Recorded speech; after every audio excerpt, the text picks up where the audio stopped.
Well, back at work on the old 73, and today I'm going to deal with the elephant in the room, which is that missing quarter panel right there.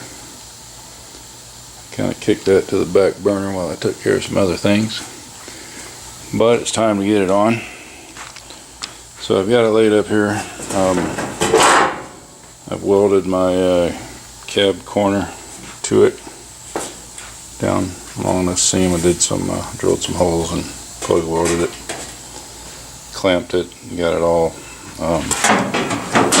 lined up nice, and I also cut out the fender skirt because the other side was already cut out. Number one, I don't have the flares on it right now, but this side was already cut out, so I was either going to have to weld a new skirt in there to make it look like an uncut Bronco, which it's not, or cut out the new panel to match. That's what I did. I like the cut look myself. It's not I certainly wouldn't cut one that was original and uncut. This thing's was cut when I got it in 1980, and I like the look of the cut Bronco, to be honest with you. I like the aggressive nature of how it looks, and when I get the the wheel well all prepped and primed, I'm going to rhino line the inner wheel tubs.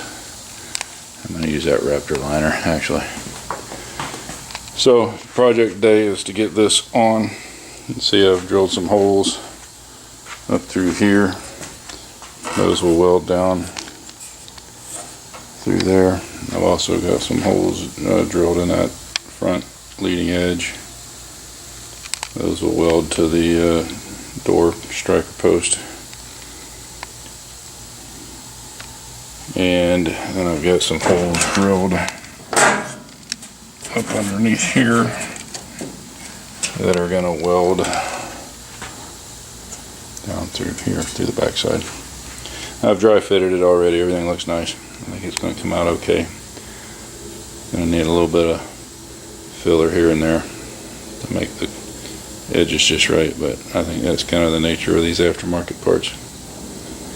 So I'll show you how that looks when we get her on. Alright, there we go with the thing all welded in. It's all plug welded up.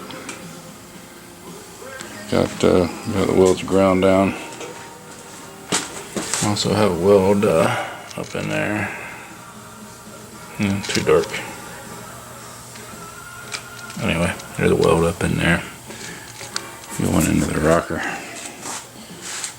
And then going down the back, plug welded it all along this edge. That's where the original spot welds were. I ground them flush.